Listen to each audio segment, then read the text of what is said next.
တရိษံကျမ်းမာရေးဆိုင်ရာအဖွဲ့အစည်းကြီးတစ်ခုရဲ့ခေါင်းဆောင်တဦးဟာခွေးတွေအတွက် shock တိုက်ကော်လာသုံးတာကိုလူသိရှင်ကြားထောက်ခံနေဆိုတာကိုမိတ်ဆွေတို့စဉ်းစားကြည့်ပါဒီလိုအရေးကြီးတဲ့ယာတူးမှာရှိတဲ့သူတယောက်ကဒီလိုပြောတာဟာအံ့အားသင့်စရာဖြစ်ပါတယ်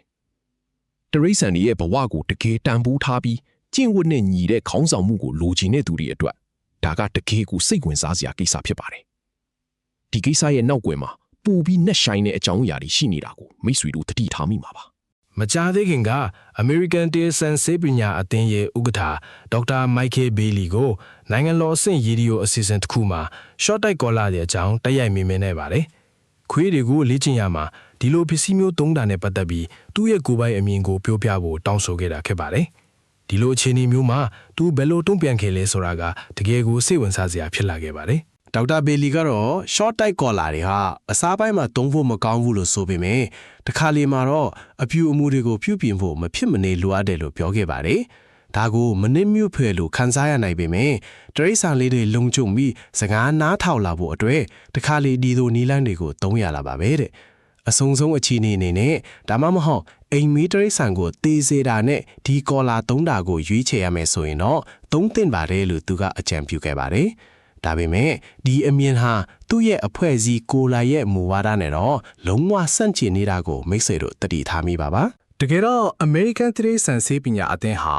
American Theatre အပြူအမူဆိုင်ရာဆေးပညာအသင်းရဲ့ short တိုက်ကော်လာတွေနဲ့ပတ်သက်တဲ့ယက်တိချက်ကိုလက်ခံထားတာဖြစ်ပါတယ်။ AVSCB ကတော့ short တိုက်ကော်လာတွေဟာကြောက်ရွံ့မှုနဲ့စိုးရိမ်ပူပန်မှုတွေကိုတိုးစီပြီးအပြူအမူကိုမတိမယင်ဖြစ်စေကတင်ယူမှုစွမ်းရည်ကိုထိခိုက်စေတယ်လို့ရှင်းလင်းစွာပြောထားပါတယ်။ဘယ်တရိษံအပြူအမူဆိုင်ရာအဖွဲ့အစည်းမှဒီကော်လာတွေကိုမထောက်ခံပါဘူးဒီတော့ခေါင်းဆောင်တဦးရဲ့စကားနဲ့အဖွဲ့အစည်းမူကမတူညီတာဟာတကယ်ကိုရှက်စရာကောင်းတဲ့အခြေအနေတစ်ခုဖြစ်နေပါတယ်ဒေါက်တာဘေလီကခွေးကို short တိုက်မလားဒါမှမဟုတ်တီးစီမလားဆိုတဲ့မှားယွင်းတဲ့အယူဆကိုထပ်ခါတလဲလဲပြောခဲ့ပါတယ်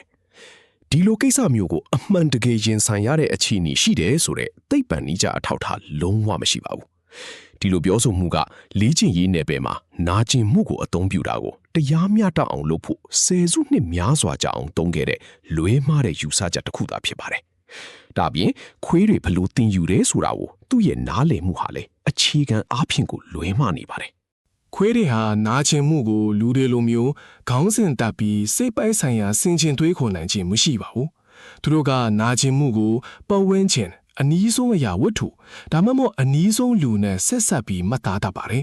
်ဒီလိုဖြစ်တာကြောင့်ကြောက်ရွံ့မှုအခြေခံတဲ့တုံ့ပြန်မှုတွေရှောင်လွှဲမှုတွေခုခံကာကွယ်တဲ့အပြိုးမှုတွေရုတ်တရက်ရပ်တန့်သွားလာတွေနဲ့ခံမှန်းရခတ်တဲ့အပြိုးမှုတွေဖြစ်ပေါ်လာနိုင်ပါတယ်ဒီလိုနားလည်မှုလွဲတာဟာအိမ်မွေးတိရစ္ဆာန်တွေအတွက်အန္တရာယ်ရှိတဲ့ရလဒ်တွေဖြစ်ပေါ်စီနိုင်တာကိုမိတ်ဆွေတို့သတိထားမိပါပါဒေါက်တာဘေလီကရှော့တိုက်ကော်လာတွေဟာခွေးတွေရဲ့ဒေါသထွက်မှုကိုကာကွယ်ပေးနိုင်တယ်လို့ဆိုခဲ့ပါတယ်ဒါပေမဲ့ဒီဆိုပြုချက်ကိုသိပ္ပံနည်းကျစာပေတွေကတိုက်ရိုက်ဆန့်ကျင်နေပါတယ်။တကယ်တော့ပြင်းထန်တဲ့နီလန်းတွေကိုအသုံးပြုတာဟ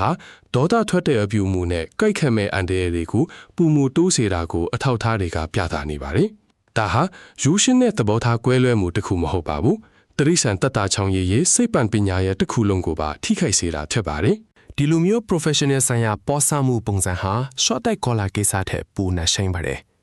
AVMA က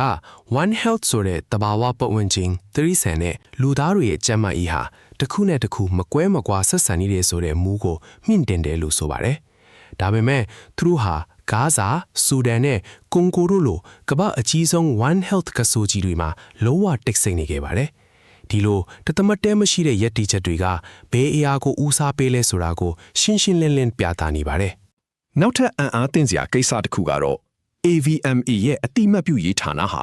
တာစကီဂီတက္ကသိုလ်ရဲ့တရိษံဆေးပညာကောလိပ်ကိုစောင့်ကြည့်စည်ရင်းထဲထည့်ခဲ့တာပါပဲဒီကျောင်းဟာအမေရိကန်မှာအာဖရိကန်နွယ်ဖွားတရိษံဆရာဝန်80%ကိုမွေးထုတ်ပေးနေတဲ့ကျောင်းဖြစ်ပါတယ်တကယ်တမ်းမှာသူတို့ဟာအလားတူချို့ယွင်းချက်တွေရှိတဲ့အခြားအဖြူလူမျိုးကြီးစိုးတဲ့ကျောင်းတွေထက်ပိုမိုတင်းကျပ်ပြီးမညီမညာတဲ့ဆက်ဆံမှုကိုခံခဲ့ရတယ်လို့တာစကီဂီတက္ကသိုလ်ကတရားစွဲဆိုခဲ့ပါတယ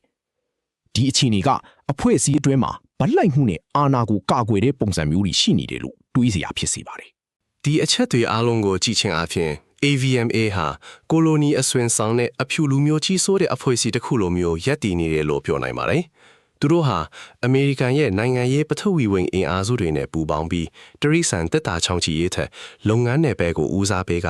ကမ္ဘာတောင်ပိုင်းဒေသကဆင်းရဲဒုက္ခတွေအပေါ်တိတ်ဆိတ်နေတာကိုမိတ်ဆွေတို့တွေ့မြင်နိုင်ပါတယ်။ဒါအပြင်သူရဲ့ခေါင်းဆောင်က short တိုက်ကောလာထုံးတာကိုလူတီရှင်ကြားထောက်ခံနေတာကလည်းဒီပုံစံရဲ့တစ်စိတ်ပိုင်းပါပဲ။ဒါဟာကိစ္စတစ်ခုတည်းမဟုတ်ပဲပိုမိုနှဆိုင်တဲ့စနစ်ပိုင်းဆိုင်ရာပြဿနာတစ်ခုကိုဖော်ပြနေတာဖြစ်ပါတယ်။ဒီလိုစနစ်ပိုင်းဆိုင်ရာကိစ္စတွေ professional နယ်ပယ်တွေမှာဘယ်လိုဖြစ်ပေါ်လာတဲ့ဆိုတာကိုနားလည်ခြင်းတဲ့သူတွေအတွက်တော့ဒီအမြင်တွေဟာတကယ်ကိုအရေးကြီးပါတယ်။